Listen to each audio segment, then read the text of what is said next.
നമസ്കാരം, ഞാൻ ജിഷ്ണു വാസുദേവൻ നമ്പൂതിരി. എല്ലാവർക്കും നമ്മുടെ ചാനലിലേക്ക് സ്വാഗതം.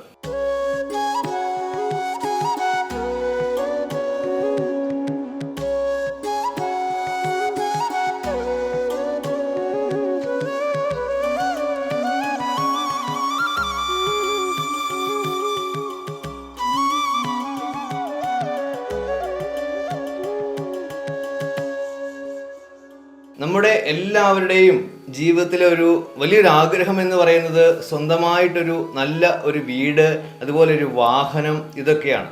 ചില സമയത്ത് നമുക്ക് എത്ര പൈസ നമ്മൾ സൂക്ഷിച്ച് സ്വരുക്കൂട്ടി വച്ചിരുന്നാൽ പോലും ആ സമയത്ത് നമുക്ക് വീട് വയ്ക്കാനോ വണ്ടി വാങ്ങാനോ സാധിക്കാത്ത അവസ്ഥകൾ വരും. അതുപോലെ തന്നെ ഒട്ടും പൈസ ഇല്ലാതിരിക്കുന്ന സമയത്താണ് ഞാൻ പണിത് എന്ന് പറയുന്ന ഒരുപാട് ആൾക്കാരുണ്ട്.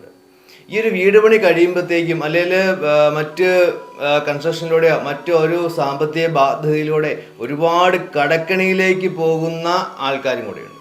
ഈ ഒരു പ്രശ്നം, ഈ വലിയൊരു കടക്കണി, ഈ കടബാധ്യത നമുക്ക് എങ്ങനെ ഇത് നമ്മുടെ ജാതകവുമായി ബന്ധപ്പെട്ട് സോൾവ് ചെയ്യാം എന്നുള്ളതിനെ കുറിച്ചാണ് ഇന്ന് ഈ വീഡിയോ ചെയ്യുന്നത്.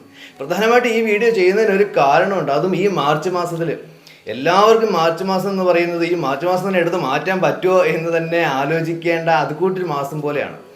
അതുപോലെ സാമ്പത്തികമായ പ്രഷർ നമുക്ക് എല്ലാവർക്കും കിട്ടുന്ന ഒരു മാസമാണ് ഈ മാർച്ച് മാസം എന്ന് പറയുന്നത്. കണ്ണൂരിലുള്ള ഒരു അമ്മ എന്നെ വിളിച്ചിട്ട് കഴിഞ്ഞ മാസം ഒരുപാട് അവരുടെ വിഷമതകൾ പറയുകയും ആ ഒരു സാമ്പത്തിക ബാധ്യത എന്ത് ചെയ്യണമെന്ന് അറിയില്ലാത്തൊരവസ്ഥ, നമ്മൾ എന്തൊക്കെ പൂജകളോ മന്ത്രങ്ങളോ ചെയ്തു കൊടുത്താൽ പോരാ, അവർക്ക് ആ സാമ്പത്തിക ബാധ്യതയിൽ നിന്ന് കരകയറിയാൽ മാത്രമേ അവർക്ക് അവരുടെ പ്രശ്നങ്ങൾക്ക് സൊല്യൂഷൻ ഉണ്ടാവുള്ളൂ. പക്ഷേ ഇപ്പം ഞാനിപ്പോൾ ഈ വീഡിയോ ചെയ്യുന്നത് കൊണ്ട് ആ ഒരു ബാധ്യത മാറും എന്നല്ല ഞാൻ പറയും. പക്ഷേ ഇനി വരാനിരിക്കുന്ന ഒരുപാട് ആൾക്കാർക്ക് അവരുടെ ബാധ്യതയിൽ നിന്ന്, അല്ലെങ്കിൽ പൈസ നമുക്ക് മാസം കിട്ടുന്നുണ്ട്, ആ കിട്ടുന്ന പൈസ നമുക്ക് സൂക്ഷിച്ചു വയ്ക്കാൻ പറ്റുന്നില്ല. അത് ഏത് രീതിയിൽ നമുക്ക് സൂക്ഷിച്ച് വയ്ക്കാൻ പറ്റും, അതെങ്ങനെ നമുക്ക് ചെലവഴിക്കാൻ പറ്റും, അല്ലെങ്കിൽ വീട് അല്ലെങ്കിൽ വാഹനം, ഇതൊക്കെ നമുക്ക് ഏത് രീതിയിലേക്ക് ആ കറക്റ്റ് ടൈമിൽ നമുക്ക് വരും, ഇതിനെക്കുറിച്ചൊക്കെയാണ് നമ്മൾ നോക്കുന്നത്. ഒരു ദിവസം നിരവധി കോളുകൾ വരുന്നുണ്ട്. അതിൽ ഒരുപാട് ഈ സാമ്പത്തിക പ്രശ്നങ്ങളിൽ എന്ന് പറയുന്നതിൽ എനിക്ക് മക്കളുണ്ട്, അല്ലെങ്കിൽ ഭർത്താവുണ്ട്, ഭാര്യയുണ്ട്, പേരൻസ് ഉണ്ട്, ഈ ഒറ്റ കാലം കൊണ്ടാണ് ഞാൻ ജീവിച്ചു പോകുന്നത് എന്നാണ്. അതുപോലെ ബാധ്യതകളാണ് അവരിലേക്ക് വരുന്നത്. പക്ഷെ നമ്മൾ നേരത്തെ നമ്മുടെ ഈ ജാതക കാര്യങ്ങൾ നോക്കിക്കഴിഞ്ഞാൽ ആ ജാതകത്തിൽ വ്യക്തമായിട്ട് കൊടുത്തിട്ടുണ്ട് ഏത് രീതിയിലേക്ക് നമുക്ക് സാമ്പത്തികം നമുക്ക് സ്വരുക്കൂട്ടി വയ്ക്കാം, നമുക്ക് സേവ് ചെയ്യാൻ പറ്റും, അല്ല ഏത് രീതിയിൽ ചെലവഴിക്കാൻ പറ്റുമെന്നുണ്ട്.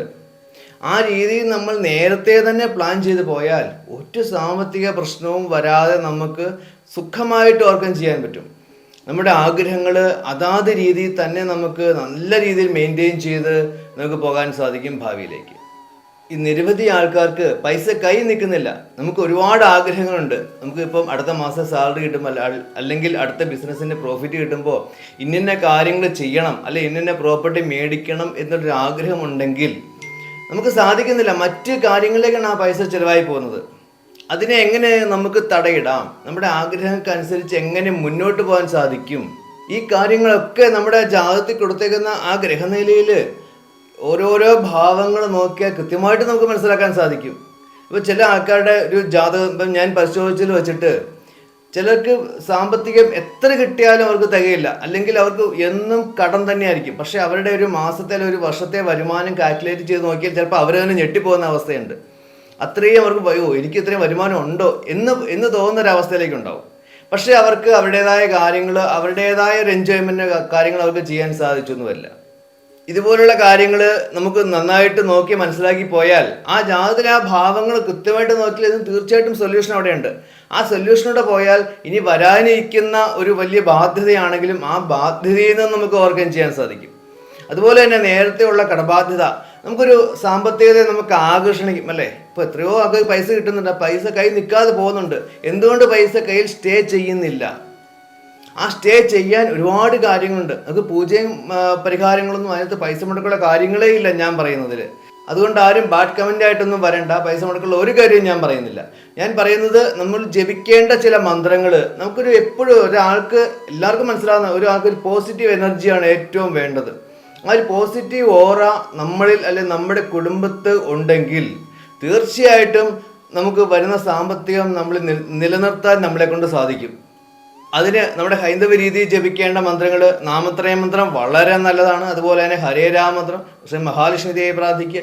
അതുപോലെ തന്നെ സാമ്പത്തികമായിട്ട് വരുന്നതിന് ഞാൻ കുബേരസ്വാമി, ലക്ഷ്മി കുബേരൻ, ഇതൊക്കെ പ്രാർത്ഥിക്കാൻ ഞാൻ നേരത്തെ വീഡിയോ ചെയ്തിട്ടുണ്ട്. അപ്പോൾ ആ രീതിയിൽ പ്രാർത്ഥിച്ചാലും നമ്മൾ വർക്ക് ചെയ്താൽ മാത്രമേ ക്യാഷ് വരുള്ളൂ. പക്ഷേ ആ ക്യാഷ് നമുക്ക് നിൽക്കണം, അതാണ് നമ്മുടെ ആവശ്യം. അത് മറ്റു രീതിയിലേക്ക് ചിലവായി പോകാതെ നമുക്ക് നിലനിർത്തുക എന്നുള്ളതാണ് ഏറ്റവും ഇമ്പോർട്ടൻ്റ് എന്ന് പറയുന്നത്. എങ്കിൽ മാത്രമേ നമ്മുടെ കുട്ടികളിലേക്കും അടുത്ത തലമുറയ്ക്കും ഭാവിയിലേക്കുള്ള ആഗ്രഹങ്ങൾക്കും വേണ്ടി നമുക്ക് ആ പൈസ ചിലവാക്കാൻ സാധിക്കുള്ളൂ. അതുപോലെ തന്നെ നമുക്ക് ഭാവിയിലേക്ക് ഒരു ആവശ്യമുണ്ട്. അല്ലെങ്കിൽ കുട്ടികളുടെ വിവാഹകാര്യം, അല്ല ഇനിയിപ്പോൾ ഉള്ള വിദ്യാഭ്യാസ കാര്യങ്ങൾക്ക് ലക്ഷങ്ങളാണ് വേണ്ടത്. അതുപോലെ തന്നെ കോടികളും ഡൊണേഷൻ കാര്യങ്ങളിലേക്ക് പോകും. നമുക്ക് വരുമാനമുണ്ട്, നമുക്ക് പൈസ നിൽക്കുന്നില്ല. അതിനെന്തൊക്കെ പരിഹാരം ചെയ്യാൻ പറ്റും? അതൊക്കെ നമുക്ക് കൃത്യമായിട്ട് ജാതകത്തിൽ നോക്കി അറിയാൻ സാധിക്കും. പൈസ എങ്ങനെ നിലനിർത്താൻ സാധിക്കും? പൈസ മാസം ഒരു 1 lakh മാസം കിട്ടുന്നുണ്ടെങ്കിൽ 1,10,000 ആയിരിക്കും അവരുടെ എക്സ്പെൻസ് എന്ന് പറയുന്നത്. അത് നമുക്ക് ഏത് രീതിയിൽ മെയിൻറ്റെയിൻ ചെയ്യാൻ പറ്റുമെന്ന് ജാതകത്തിൽ വ്യക്തമായിട്ടുണ്ടാവും. ആ ഓരോ ഭാവങ്ങളും ഹരിച്ച് ഗുണിച്ച് പഠിച്ചിട്ട് വേണം, ചിന്തിച്ച് വേണം പറയാൻ എന്ന് മാത്രമേ ഉള്ളൂ. കുറച്ച് ടൈം എടുക്കും. ആ രീതിയിൽ പറഞ്ഞാൽ ഇനിയുള്ള പ്രശ്നങ്ങളിൽ നിന്നെങ്കിലും നമുക്ക് ഓർഗനൈസ് ചെയ്യാൻ സാധിക്കും. ഈ ജാതകം നോക്കുന്നത് നമുക്ക് ഇനി വരാനിരിക്കുന്ന അത്യാവശ്യം ഉള്ള ആ ഒരു പ്രോബ്ലംസൊക്കെ ഏകദേശം 100% മനസ്സിലാക്കാൻ ആരെക്കൊണ്ട് സാധിക്കില്ല. എന്നുവെച്ചാൽ ജാതകം, ഒരു ജ്യോതിഷം പഠിക്കാൻ, പൂർണ്ണമായിട്ടും പഠിക്കാൻ ലോകത്ത് ആർക്കും സാധിക്കില്ല. പഠിക്കുന്തോറും അറിവ് കുറഞ്ഞു വരുന്ന ഒരു സാഗരമാണ് ജ്യോതിഷം എന്ന് പറയുന്നത്. അത്രയ്ക്ക് വലുതാണ്. അതുകൊണ്ട് ആ അത്യാവശ്യം കാര്യങ്ങൾ നമ്മൾ മനസ്സിലാക്കിയാൽ അത് ഏതൊക്കെ രീതിയിലാണ് നമ്മൾ മുന്നോട്ട് പോകേണ്ടത്, ആ കാര്യങ്ങൾ മനസ്സിലാക്കിയാൽ കണ്ണിക്കുള്ള ആൾ പുരുവത്ത് കൊണ്ടുപോവുക എന്ന് പറയുന്ന രീതിയിലൂടെ നമ്മൾ ആ ജാതകം ചിന്തിച്ച് മനസ്സിലാക്കിയാൽ മാത്രമേ നമുക്ക് ഭാവിയിലേക്കാണെങ്കിലും നല്ലൊരു സാമ്പത്തികമായൊരു ഭദ്രത, ഇനിയുള്ള കാലത്ത് സാമ്പത്തികം വളരെ അത്യാവശ്യമാണ്, ആ സാമ്പത്തിക ഭദ്രത നമുക്ക് നിലനിർത്താൻ സാധിക്കുകയുള്ളൂ. ഇനിയിപ്പോൾ ഞാൻ ഇത് പറഞ്ഞു, ഞാൻ ജാതകം നോക്കണമെന്ന് പറഞ്ഞത് എൻ്റെ അടുത്ത് ആരും വേണമെന്നില്ല. നിങ്ങൾക്ക് പരിചയമുള്ള, വിശ്വാസമുള്ള, നല്ല എക്സ്പേർട്ടായിട്ടുള്ള നല്ല ജ്യോത്സ്യന്മാരുടെ അടുത്ത് തന്നെ പോയി നോക്കിയാലും മതി, ഒരു കുഴപ്പമില്ല. പക്ഷെ നോക്കുമ്പോൾ ഈ കാര്യങ്ങളൊക്കെ കുറിച്ച് നന്നായിട്ട് ചിന്തിച്ച് നോക്കി പറയണമെന്ന് മാത്രമേ ഉള്ളൂ. മറ്റൊരു ഉദാഹരണം കൂടി ഞാൻ പറയാം. നമുക്ക് എല്ലാവർക്കും അറിയാവുന്ന അദാനി ഗ്രൂപ്പുണ്ട്. കുറച്ച് വർഷങ്ങൾക്ക് മുമ്പ് ആ വലിയൊരു മഹാമാരിയും പ്രശ്നങ്ങളും അതിനു മുമ്പുള്ള ഒരു ഭയങ്കര പ്രശ്നം നോർത്തിൽ വന്നപ്പോൾ അദ്ദേഹത്തിൻ്റെ സാമ്പത്തിക അവസ്ഥ എന്തായിരുന്നു നമുക്ക് എല്ലാവർക്കും അറിയാം അല്ലേ? അതിൽ നിന്ന് അദ്ദേഹം എങ്ങനെയാണ് ഫീനിക്സ് പക്ഷിയെ പോലെ അദ്ദേഹം ഉയർത്തെഴുന്നേറ്റ് വന്നത് എങ്ങനെയാണ്? ഇപ്പോൾ അദ്ദേഹത്തിൻ്റെ നില എന്താണ്? അപ്പോൾ ഒന്നുമില്ലെങ്കിലും സീറോയിലും മൈനസിലാണെങ്കിൽ പോലും എനിക്ക് വിജയിക്കണമെന്ന് ഞാൻ വിചാരിച്ചാൽ എനിക്ക് വിജയിക്കാൻ സാധിക്കും.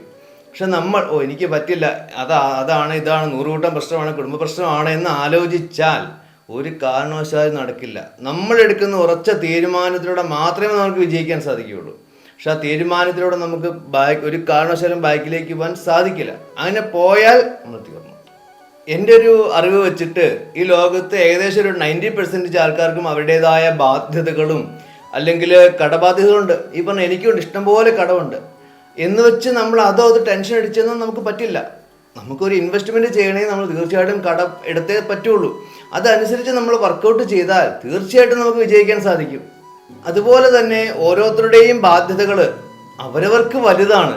ഇപ്പം അദാനിക്കല്ല അംബാനിക്കുള്ള ബാധ്യതയല്ല നമുക്കുള്ളത്, പക്ഷെ അവരവർക്ക് അത് വലിയ വലിയ വിഷയങ്ങളാണ്. അതുപോലെ തന്നെ മറ്റൊരു കാര്യം കൂടെ പെട്ടെന്ന് പറയാം. നമ്മൾ ഒന്ന് ആലോചിച്ച് നോക്കൂ, കഴിഞ്ഞ മാസമോ കഴിഞ്ഞ വർഷങ്ങളിലോ നമുക്കുണ്ടായ പേഴ്സണലായിട്ടോ ഒഫീഷ്യലായിട്ടോ ഉണ്ടായിട്ടുള്ള പ്രശ്നങ്ങൾ ഇപ്പം നമ്മൾ ആലോചിക്കുമ്പോൾ എത്ര നിസ്സാരമായിട്ട് നമുക്കത് കഴിഞ്ഞു അല്ലേ? അതിൻ്റെ സീരിയസ്നെസ്. അപ്പോൾ അതിൽ നിന്ന് നമ്മൾ മനസ്സിലാക്കേണ്ടത് ഇപ്പോൾ ഉണ്ടാകുന്ന പ്രശ്നങ്ങൾ നാളെ നമുക്കൊരു വലിയ പ്രശ്നമല്ല. അതുകൊണ്ട് ടെൻഷൻ അടിച്ച് നമ്മൾ സ്ട്രെസ്സ് കൂട്ടി മറ്റ് ആരോഗ്യ പ്രശ്നങ്ങളിലേക്ക് പോകേണ്ട ഒരു അവസ്ഥ ഒരു കാരണവശാലും നിങ്ങൾ ഉണ്ടാക്കരുത്. ഞാനിത് പറയാനുള്ളൊരു കാരണം എന്താണെന്ന് വെച്ചാൽ, നിരവധി ആൾക്കാർ എന്നെ വിളിച്ച് ആ ഓരോ സാമ്പത്തികമായിട്ടും കുടുംബപരമായിട്ടുള്ള വിഷമതകൾ ഞാൻ നിരന്തരം കേട്ടുകൊണ്ടിരിക്കും. ഇവരുടെയൊക്കെ ഓരോ കാര്യങ്ങൾ സംസാരിച്ച് അവരുടെ മനസ്സൊന്ന് തണുപ്പിക്കണമെങ്കിൽ അതുപോലെ ടൈം ഞാൻ സ്പെൻഡ് ചെയ്യുന്നുണ്ട്. അപ്പം അതിൻ്റെ സീരിയസ്നെസ്സും ഓരോ ആൾക്കാർ അനുഭവിക്കുന്ന വിഷമങ്ങളിലേക്ക് നമ്മൾ അവരുടെ വിഷമം നമ്മുടെ വിഷമം എന്ന് മനസ്സിലാക്കിയാൽ മാത്രമേ നമുക്ക് മനസ്സിലാവുകയുള്ളൂ. എങ്കിലേ അവർക്ക് സൊല്യൂഷൻ നമുക്ക് പറഞ്ഞു കൊടുക്കാൻ സാധിക്കുകയുള്ളൂ. ആ രീതിയിൽ പ്രശ്നങ്ങൾ മനസ്സിലാക്കണം നമ്മൾ. പക്ഷേ ഈ പറഞ്ഞ നമ്മളെല്ലാവരും ഒരു കാര്യം മനസ്സിലാക്കണം, ഇതൊന്നും കൊണ്ട് നമ്മുടെ ലൈഫ് തീരുന്നില്ല. ഇനിയും ഒരുപാട് നമുക്ക് ഫേസ് ചെയ്യാനുണ്ട്. അതുകൊണ്ട് ഇതൊന്നും നമുക്ക് വലിയൊരു പ്രശ്നമല്ല എന്ന് മനസ്സിനെ പറഞ്ഞ് പഠിപ്പിച്ച് കൂളായിട്ട് തന്നെ സമാധാനത്തോടു കൂടി നമ്മൾ ഫേസ് ചെയ്താൽ എന്ത് പ്രശ്നം നമുക്ക് വളരെ ക്ലിയർ ആയിട്ട് ആർക്കും ഇലയ്ക്കും ഉള്ളിനും കേടില്ലാത്ത രീതിയിൽ നമുക്ക് ക്ലിയർ ചെയ്യാൻ സാധിക്കും. അവസാനം ഒരേ ഒരു കാര്യം കൂടെ ഞാൻ പറഞ്ഞ് നിർത്തുകയാണ്. നമുക്ക് നമ്മൾ ചെയ്യുന്ന പ്രവൃത്തിയിൽ, ആ ഒരു കർമ്മത്തിൽ നമുക്ക് വിശ്വാസമുള്ളിടത്തോളം കാലം ഓരോരുത്തർക്കും നമ്മളെ തോൽപ്പിക്കാനാവില്ല. അതിപ്പോൾ ഏത് മതമായിക്കോട്ടെ. ബൈബിള് കൃത്യമായിട്ട് പറയുന്നുണ്ട്, ഖുറാനിലുണ്ട്, ഗീതയിലുണ്ട്, എല്ലാ മതസ്ഥരിലും, അവരുടേതായ എല്ലാ പുരാണങ്ങളിലും എല്ലാത്തിലും പറയുന്നുണ്ട്. നമ്മൾ നമ്മുടെ വിശ്വാസത്തിൽ, നമ്മൾ ചെയ്യുന്ന ജോലിയിൽ, നമ്മൾ ചെയ്യുന്ന പ്രവൃത്തി എന്തു തന്നെ ആയാലും അതിൽ പൂർണ്ണമായിട്ട് നമ്മൾ വിശ്വസിച്ച് നമുക്ക് വിജയിക്കാൻ സാധിക്കുന്നുള്ളൊരു ആത്മവിശ്വാസം നമുക്കുണ്ടെങ്കിൽ, അല്ലെ ഇന്ന് വേണ്ട, അല്ലെ നാളെ ആട്ടെ, അത് ശരിയാവില്ല എന്നുണ്ടെങ്കിൽ പോയി നമ്മൾ വിജയിക്കില്ല. എങ്ങനെ യേശുക്രിസ്തു നദി കുറുകെ കിടന്നത്? ആ ഒരു വിശ്വാസമുള്ളതുകൊണ്ടല്ലേ. കൂടെ വന്നവർക്ക് അങ്ങനെ കുറുകെ കിടക്കാൻ സാധിച്ചോ? ആ വിശ്വാസമുള്ളതുകൊണ്ട് തന്നെയാണ് സാധിച്ചത്. അതുകൊണ്ട് തന്നെ എനിക്ക് വിജയിക്കാൻ സാധിക്കുന്നുള്ള ഉറപ്പോടു കൂടി നിങ്ങൾ പ്രവർത്തിച്ചാൽ ആർക്കും നിങ്ങളെ തോൽപ്പിക്കാനാവില്ല. അതുകൊണ്ട് ആ വിശ്വാസത്തോടു കൂടി തന്നെ മുന്നോട്ട് പോയി ഏതെങ്കിലും വിധത്തിലുള്ള ഡൗട്ടുകൾ ഉണ്ടെങ്കിൽ അത് ഈ ജാതക പരിശോധനയിലൂടെ ആ സാമ്പത്തികമായ ബുദ്ധിമുട്ടുകൾ, ആ പ്രശ്നങ്ങൾ ഏത് രീതിയിൽ പരിഹരിക്കാമെന്നും കൂടെ, അല്ലെ ഏത് രീതിയിൽ നമുക്ക് ഭാവിയിലേക്ക് ഇൻവെസ്റ്റ് ചെയ്യാം എന്നുള്ളതും, പൈസ കൈ നിൽക്കുന്നില്ലാത്തതിന് സൊല്യൂഷൻ, ഇതെല്ലാം നമുക്ക് ജാതകത്തിലൂടെ കൃത്യമായിട്ട് ചോദിച്ച് മനസ്സിലാക്കി എല്ലാവരും മുന്നോട്ട് പോകേണ്ടതാണ്. ഇതിൻ്റെ രണ്ടാം ഭാഗമുണ്ട്, അത് നമുക്ക് അടുത്തൊരു വീഡിയോയിലേക്ക് ചെയ്യാം. നമസ്കാരം.